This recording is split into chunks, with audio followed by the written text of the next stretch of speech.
Hi, I'm Holly, and these are my sons, Simon and Ezra. They're both on the autism spectrum, uniquely brilliant, sometimes misunderstood, and full of surprises. Today, we're diving into 12 myths many parents still believe about autism and what the real truths are. So let's get into it. Myth number 1, autism is a disease. I hate this one. Many parents hear autism and think of an illness or something that needs to be healed or fixed. That belief brings pressure and guilt and thinking, oh, if we just fix this, it'll go away. Autism is not a disease. It's a neurodevelopmental difference. That's a big difference. We'll be going into this quite a bit in the other myths as well. Myth number 2 is one I hear almost everywhere I go. People will come up to me, and as soon as autism comes up, they go, well, do you know what really causes it? And then they'll tell me. Vaccines cause autism. You read stories, you see social posts, and maybe fear that your child's diagnosis was caused by a shot. That leads to guilt, regret, and unhealthy what-ifs. The truth is, there's no credible evidence that vaccines cause autism. There is evidence, however, that autism starts in the womb before birth. You can see that video here where we actually interview a doctor who knows what he's talking about. Myth number 3. Some people believe that only boys are autistic. You can see the stats and hear, boys are 4 times more likely to be autistic compared to girls. The stats change all the time. They're constantly changing. Now, as a parent of a girl, you might feel dismissed. You might be worried that a diagnosis will come late. When you get a diagnosis, from my personal experience with my 2 boys, it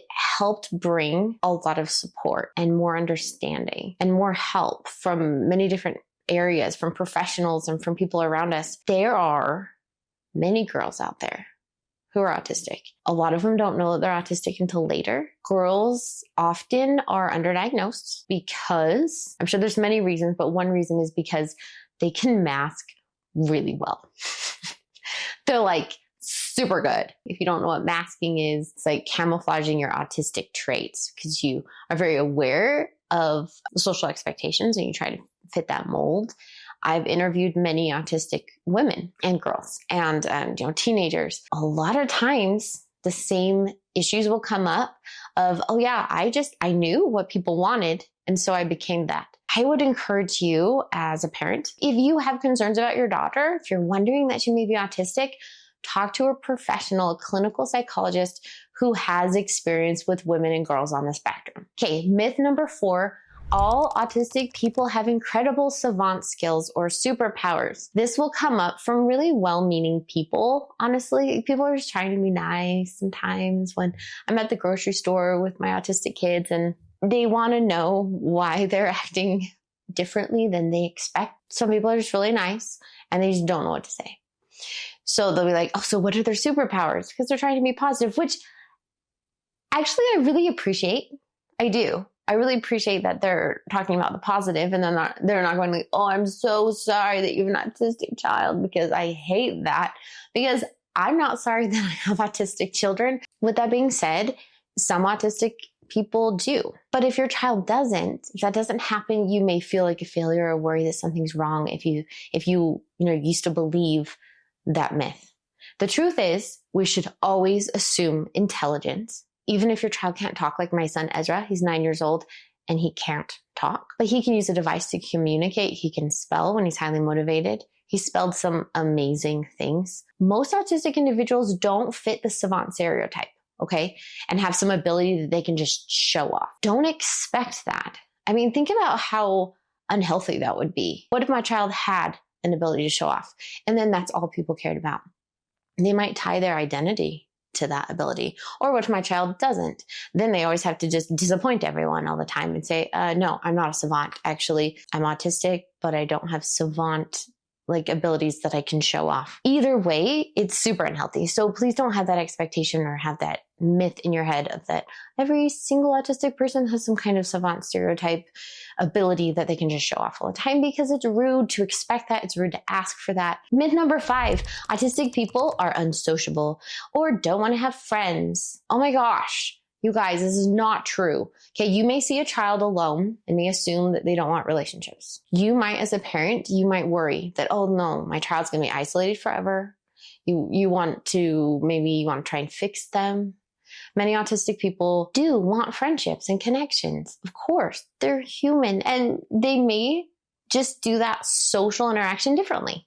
That's okay. Ezra is very social. He's social in his own way. He gets overstimulated visually when he looks people in the eye or looks at people's faces when they're looking at them.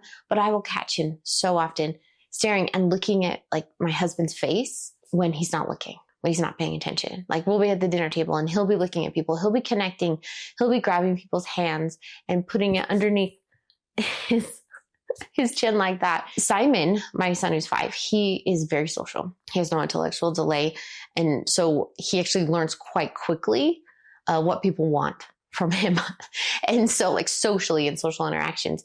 And so he's been learning and playing with his friends, and he's always asking for a friend to come over. He gets overwhelmed with group gatherings a lot of the time, but it doesn't mean that he doesn't want to be invited to his friend's birthday party. Like I have to sit down with other parents on a regular basis and explain to them about my autistic kids and how they might not seem to want to interact, but they do. If you remember anything from this video, start inviting people to things who are autistic. And if they don't want to come, then they won't come, and that's fine. Like they shouldn't feel the pressure if they don't want to. Like my kids understand when they're being made fun of or shunned. It doesn't go over their heads, okay?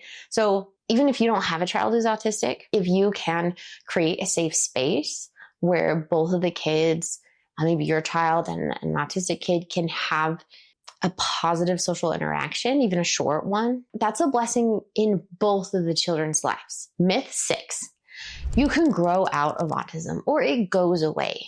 So you hear stories of regression or catch up and think maybe one day it'll disappear. You hold on to hope while facing reality, uncertainty, waiting, wondering.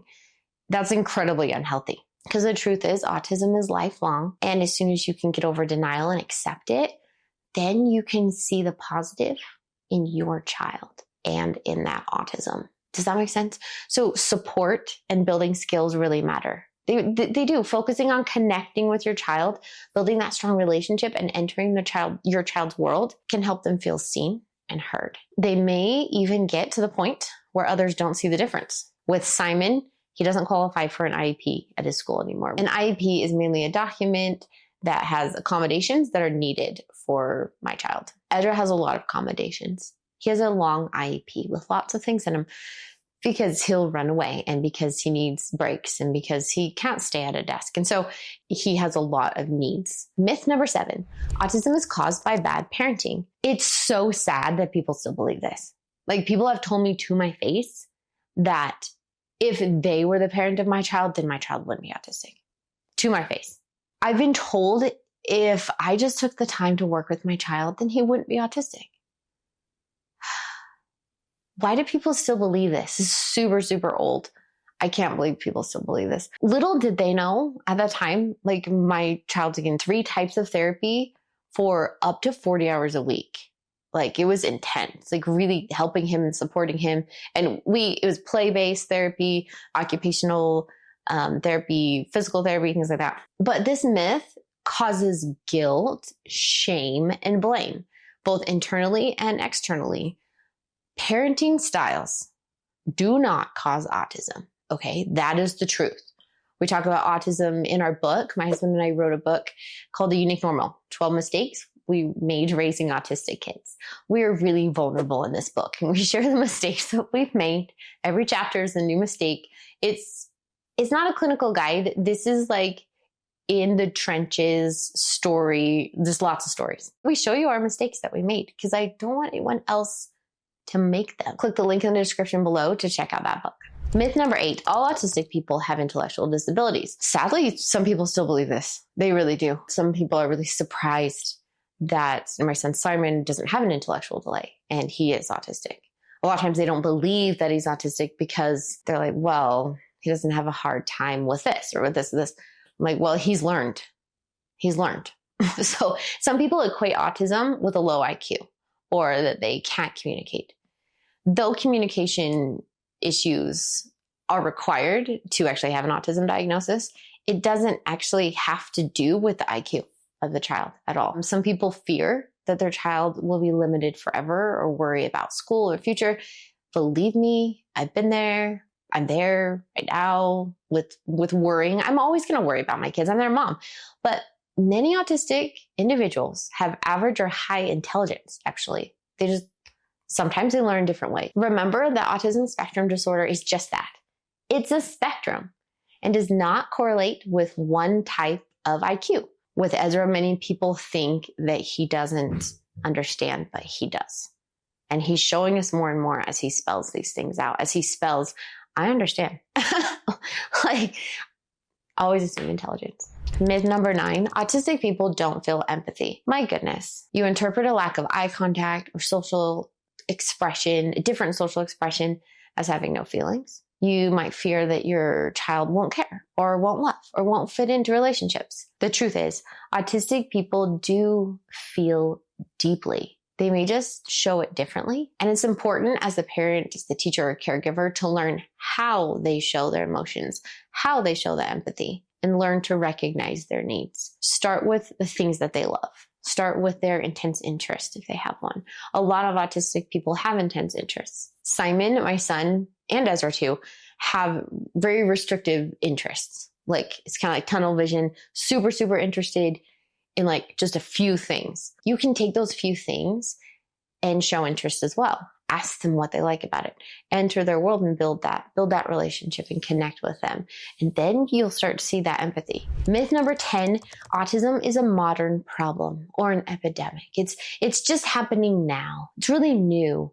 Okay, you hear 1 in so many kids are autistic and you think, what's changed? There weren't that many autistic people when I was growing up. I've heard this one time from a lady who was referring to the 50s. I was like, there weren't any autistic kids in the 50s, and I just about died. I couldn't believe that she actually believed that. And I was like, yeah, there were. There were lots of people that you weren't aware of in the 50s. Okay, I guarantee there were autistic people. You just didn't see them, maybe, because they were hidden in schools. They were separated. They were kept at home. Even people in weird wheelchairs, like, they couldn't even get around. They had to be carried into like a place to watch a movie or a concert. And if you don't believe me, look at the comments in several of our videos. There are so many comments of adults saying that they were diagnosed as autistic in their 20s, 30s, even 40s. If you are one of these statistics where you didn't find out that you're autistic until later in life, if you don't mind sharing, I would ask that you just put in the comments so that we can just debunk this myth. Right? So parents can feel guilt about the environment, diet, screen time, exposure, you name it. There's so many things online that are like, oh, this causes it. But the truth is, while diagnoses have increased, they have increased. Think about the possibility. Just consider this, that it could be because of increased awareness, and then the criteria actually has changed. It's not a brand new disease. It's not a disease at all. Myth number 11, you can cure autism with a diet or special supplements. This is a dangerous road to go down. Please do not do this. Really negative things can happen to you, your family, and your child. Let's say you're bombarded with promises online of diet shifts and miracle cures. You invest time and money and face disappointment or risk. And I would say for sure, risk of ruining your relationship with your child. No credible cure exists. Okay. So get over it so that you can start supporting and helping your child. And then the last myth is you can spot autism just by looking at someone. People really think this is true. Like most people I talk to, they'll be like, well, your child doesn't look autistic. Like, I don't see it. They'll say that about Simon all the time. They don't say that about Ezra.